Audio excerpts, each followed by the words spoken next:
Philippine Collared Dove. So yan ang tawag dito sa ibon na to.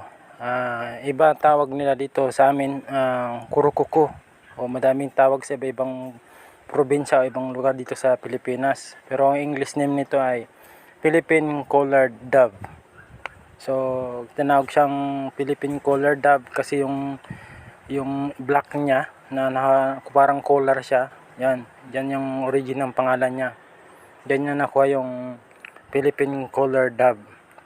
So sa mga malimit to siya sa mga may palayan, sa bundok, sa mga bato-bato. Yan, malimit yan sila kumakain ng mga malilit na parang mais, butil ng mais, parang ganyan ang kinakain nila yan. At saka prutas, yan.